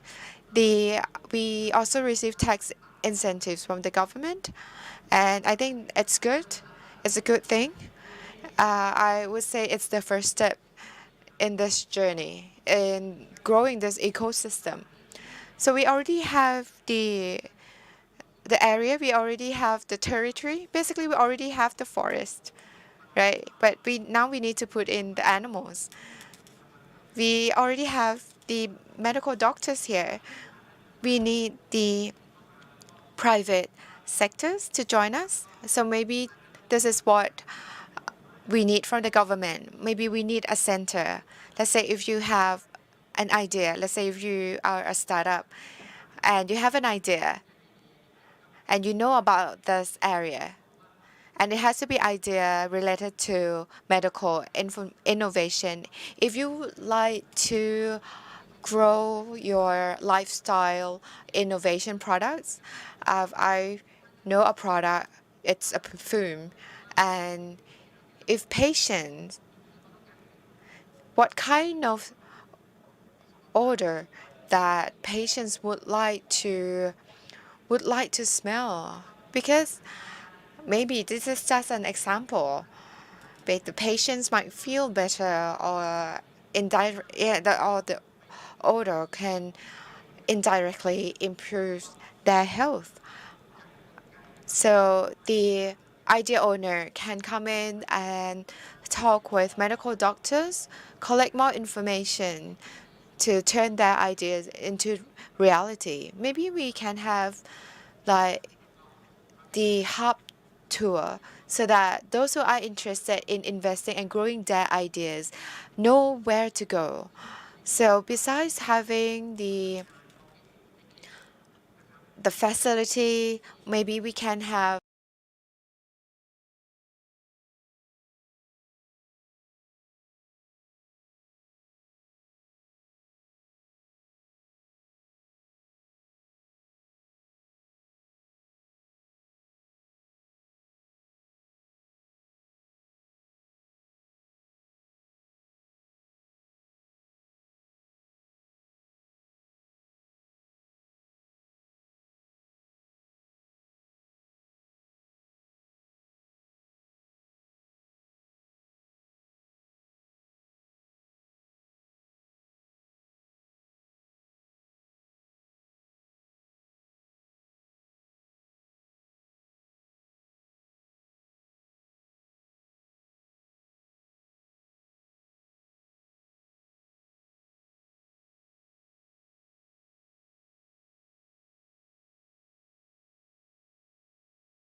information instead of writing down patients' information manually.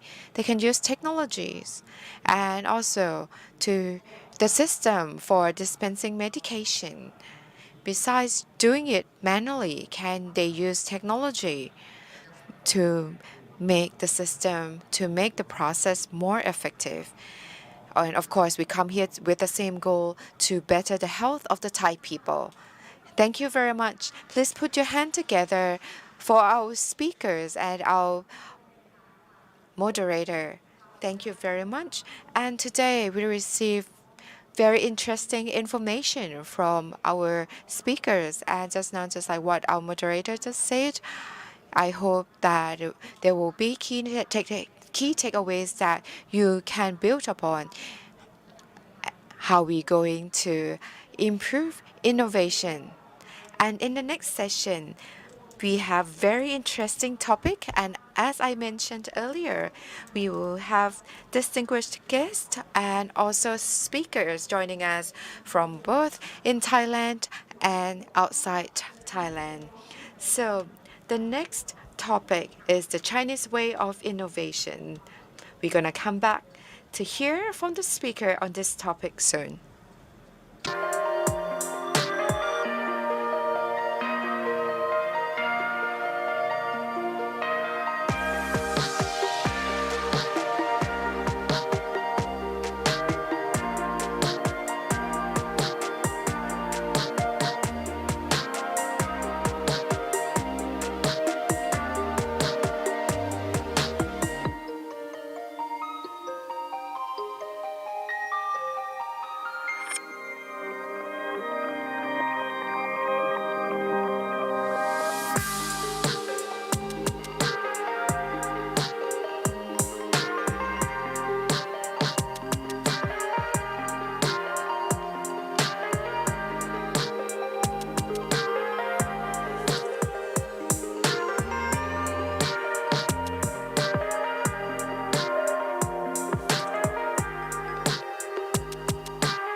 Swadika. And now welcome once again to Startup Innovation Thailand Expo 2022 or site. So this event is under the concept of reconnecting the world. So right now we are at Metaverse Forum with the full set of excellent 35 topics regarding on innovation to be acknowledged and exchanged by the local and global experts. So up next, ladies and gentlemen, distinguished guests, we are going to continue with the next topic of the Chinese way of innovation. We have an honor to have Chinese Academy of Science, Mr. Chuan Li, are going to explain more about this topic. Please welcome.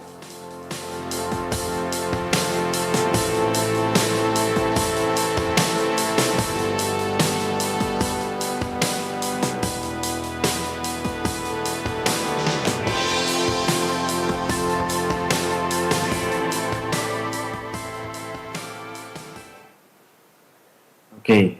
Hi, everyone. My name is John Lee, and I am project manager of CAS ICCP in Thailand. So let me start with the first questions. Who are we? As you can see, we are CAS, which stands for Chinese Academy of Sciences.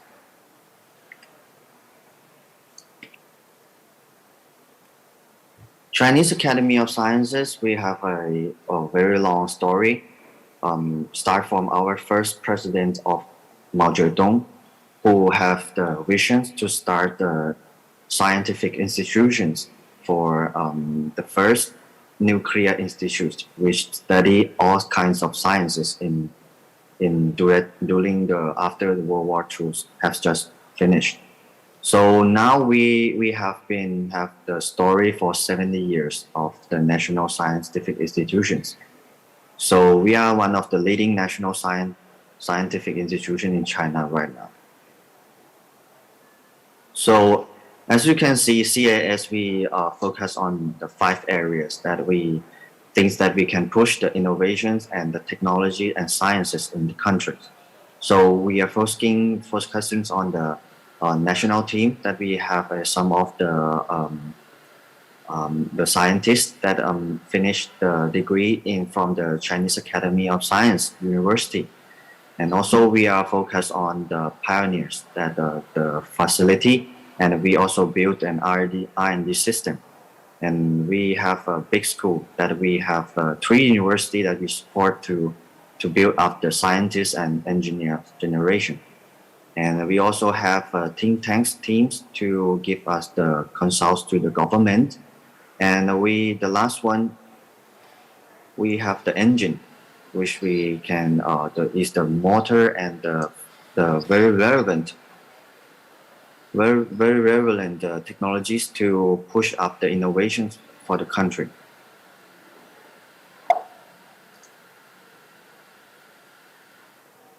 And also we have our missions to do the innovations. We have our 106 research institutes, and we cover 800 members and 92 foreign fellows from the overseas. And as I say, we have 3 universities, which we produce every year. We produce 1,000 to 2,000 doctor degrees. And as you can see from the maps, we have our CAS Institute, which is research in many fields of science that เรามีการครอบคลุมนะฮะ which cover around the China country. And we have always been expanding our institutes in many fields and many branches of the science. So right now, our institute is the number is 140 institutes across the country. And here are some of our mega science facilities in China. And there are some of the mega science that we have been transferred the technologies to Thailand. For example, the heavy ion research facility in Lanzhou, which we collaborate with Thailand Hospital, Silila Hospital, and Lama Thibadi Hospital. And also we doing some of the technology transfer for synchrotron radiation facility with the SLR synchrotron in Kolat. And also with the China remote sensing satellite, we also collaborate with NIA. And we have our 3 universities in China that cover UCAS, USTC, and Shanghai Tech. And we have our students cover more than 100,000 of students that apply for CAS to accomplish to be scientists in China. And here are some of our milestone achievements during this year that we have been accomplished. And this all cover all kinds of technologies and science that we have been developed. And here are some of the benchmark which CAS University have been covered and some of the institutes across the country. We are now still maintain the #1 institutes that contribute a higher level science paper for 5 years. And right now we still maintain the #1. And now, as I have talked about a brief introduction for CAS Institutes, now let me talk about what we have been done in Thailand in 3 years that we have established the Center of Bangkok in Thailand. So we have the overseas institutes that cover around the world. Is around 8 institutes. And now we expand to 11 institutes overseas. And our center is only one center that we are not cover the pure science research. We only do the technology transfer and the marketing research. And as I say, CASICCB is one of the institutes overseas that we are mainly focusing on technology transfer. So we have dig deep into the local national strategy. We follow the national strategy to improve the local technology transfers and some of the incubation that we have produced during these 3 years. And here are some of our missions and vision and field that we are covering in Thailand right now. So in missions, our mission is, of course, that we are transferring the science and technologies and innovations for multilateral collaborations. And our vision is to open an OIC center, and also we're doing the deep tech and high tech technologies transfers. And our field is focused on the three main areas that we are using the national strategy to focus on the local area. And here are some of our timelines that we have been established since 2017 until now. We have been done some of our research, local research, and some EXPO, which we have been established in 2018, which we honored by the Princess Sirinthorn to be the president of the event.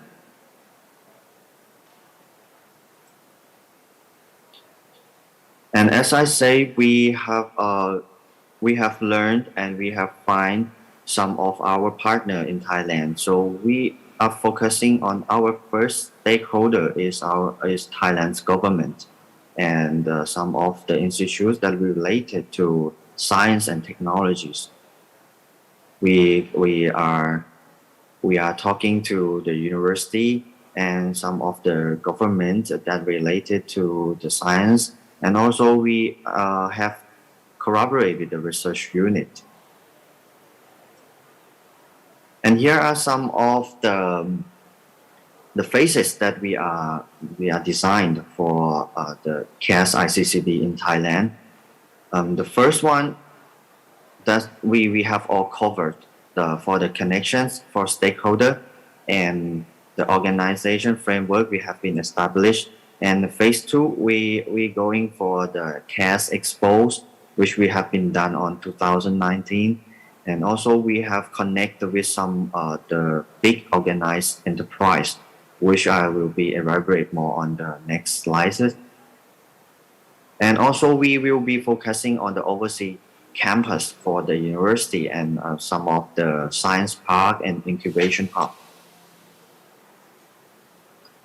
And this is our 5-year plans for in Thailand, that we will establish some of the co-working space innovation hub, and we also will open the campus for UCAS in ASEAN, and we will be located mainly in EEC district.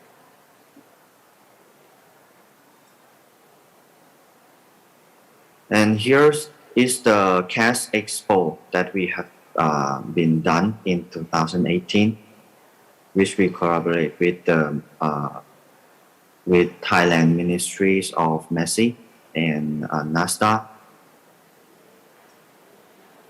And this is one of the big organized enterprise that we are collaborating with to do the technologies transfers. So right now, we are providing a potential business partner to SCG from our stakeholder in China, which is one of the company that's offspring from Chinese Academy of Science. And we connecting them to SCG so that the SCG can value up their innovations and technology in their fields. And for the educations, we also mainly focus on education because we know that in order to push the economy in the country, and for science and technologies, we also need the backbone of scientists and student and research team in order to get the innovations more creative and more localized, and in order finally to do the commercial in the local country. And these are some of the pictures that we have been done for the university promotion. We have been focused on the 11 universities in Thailand that are the top rank in Thailand. And for the government projects, we have done some of our research how to apply it for the government projects, and in the end we can accomplish a project between two countries. And these are some of the examples that we have been taking some of the researchers and some of the scientists to visit in China. This pictures is the scientists that I have been take them to Xi'an city in China to explore on the air purified tower that built in Xi'an as a prototype to use to prove that this tower can clear the PM 2.5 in the area. And the next project is the AI system that we collaborating with Chiang Mai University, as Chiang Mai is one of the smart cities that have been applied by the government district. And this is also one of the projects done by Chiang Mai University, and this project is funded by ANSO program. ANSO program is one of our one of the organization that under CAS to funding for the projects across the country and also for the overseas projects. And this is another mega science that I have been taught from the beginning, is the tokamak project. And this project we have been work with TINT in Thailand, the Thailand Institute of Nuclear Technologies. And these tokamak projects have been applied since 2002, And this machine, China Institute, CAS, have donated this machine to Thailand. So now some of the researchers have been to China to study how to install the machine. So I think this machine will be finished around next year in April. And this project is about NARIT, National Astronomical Research Institute of Thailand. We also apply some of our technology from CAS institutes, which are the SHAO. We have delivered the radioscope of Shanghai Astronomical Observatory to Chiang Mai Institute, which is where NARIT is established, the institutes there. And also the mega science also cover the project that we've been done with SLRI, the Synchrotron Light Source Institute in Kolar. And we also discussed with the SLRI for the Siam Photon Source 2 projects, which will be done in EECI district. And these are some the projects also from the NARIC about the Meridian Circle program. And as I have talked all about the enterprise project that we coordinating with, and also the government project, and we are not just stopped over there, but we are moving on to the private sector that are not bigger than the SCG enterprise. So we are more focusing on the small business in Thailand. So we are creating this China-Thailand ASEAN Innovation Hub just to do the activities and giving funding in overview of the how to become an innovation startup. So to become the innovation startup, we also collaborating with NIA and some of the university and from investor by venture funding from various of big enterprise. And here is our center located, where we located in Chulalongkorn project called Block 28. So we are in Tower D, and we are focusing on many areas to provide these activities for the startup to can share the idea and the activity inside of our incubation hub areas. So we done some of our research to provide the services for the startup project. So we explore the potential business partner, and then we come to the proof of concept.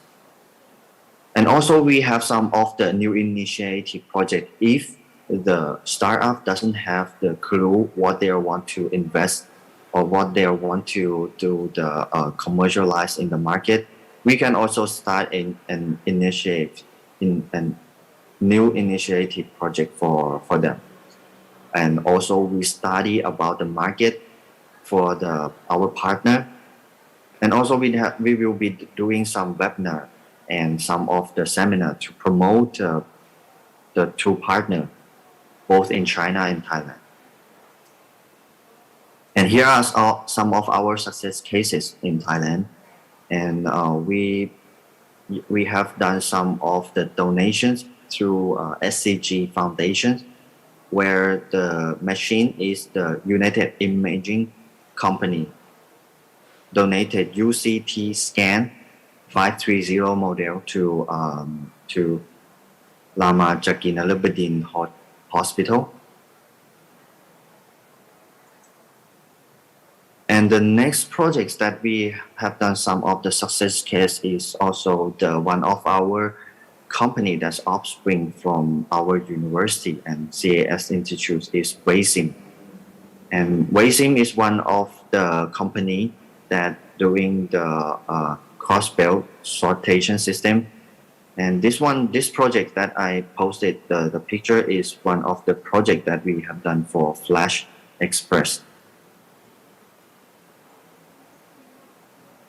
And our now ongoing projects, we also work with biotech and foundations to promote the district to become the science park, and we provide the facility and some of the partnership in order to build up the district to become science parks in the future.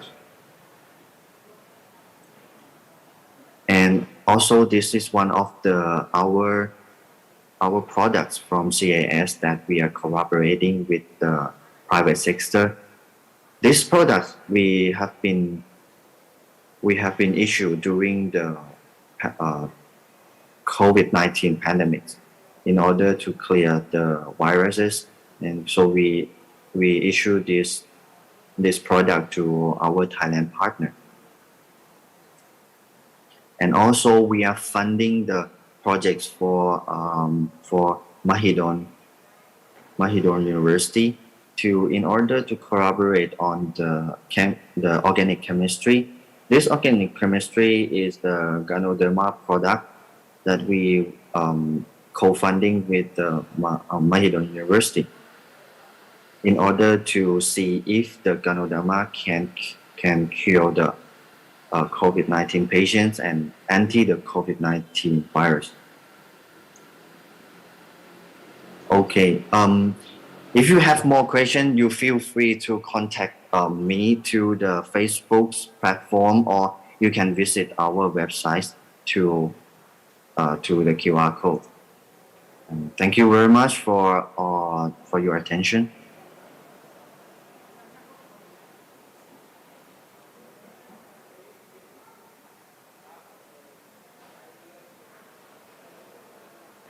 Okay, Kat, so thank you very much once again for sharing us your knowledge and experiences for us.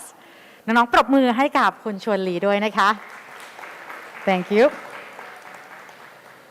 ค่ะขอบคุณอีกครั้งหนึ่งนะคะ เดี๋ยวอีกสักครู่หนึ่งเราจะมีเซสชั่นถัดไปที่อยากจะให้ทุกท่านนะคะ Next, we're gonna have next session and have you to witness as day one. We have intense schedule and we have many topics to share with you. We take a short break now.